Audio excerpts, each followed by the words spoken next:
The secretary deliberately fastened the CEO's belt in front of his wife. Watching the two openly flirt without restraint, the woman showed no sign of anger. Instead, she acted as if nothing had happened, leisurely enjoying her breakfast as usual. Seeing this, the secretary walked up and asked if she was upset about what had just happened. She expected the woman to explode in fury. Yet, to her surprise, the woman remained calm, continuing to eat her breakfast undisturbed. Frustrated by her composure, the secretary provoked her further, pointing out that the dumplings were chive-filled, her favorite, implying that all of the woman's efforts were unknowingly benefiting her. She mocked the woman for being a dutiful housewife, unlike herself, who had to work as the CEO's secretary. But the woman remained indifferent. The secretary couldn't understand why she was so unbothered. Any ordinary woman would have already erupted in rage. Her reaction left the secretary confused. So, she pretended to faint from low blood sugar into the CEO's arms. Seeing this, the CEO picked up his bowl of dumplings, and, right in front of his wife, fed them to the secretary. Watching their intimate display, the woman stood up without hesitation and walked to her bedroom. She took out the wedding renewal contract from her drawer, along with a divorce agreement she had prepared long ago. Then, she handed the papers to her husband,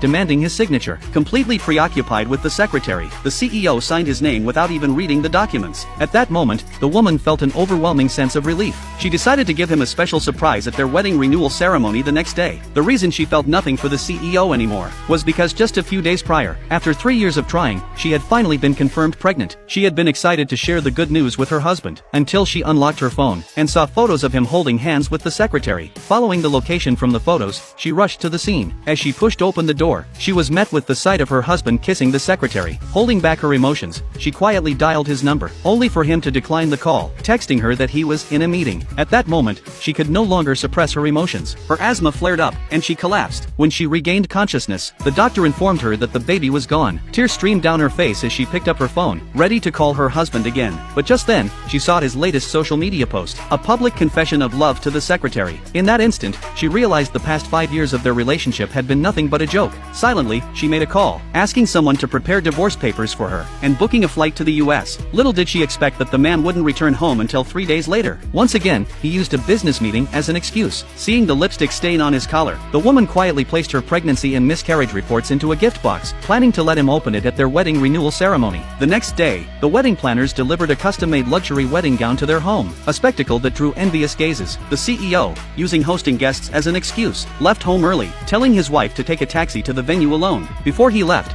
she specifically reminded him to bring the gift she had prepared. But right in front of her, the CEO played a voice message from the secretary. Without hesitation, the woman picked up a pair of scissors and cut the extravagant wedding gown into a chic dress. Then, she carefully applied her makeup, slipped into the altered dress, and gracefully descended the stairs.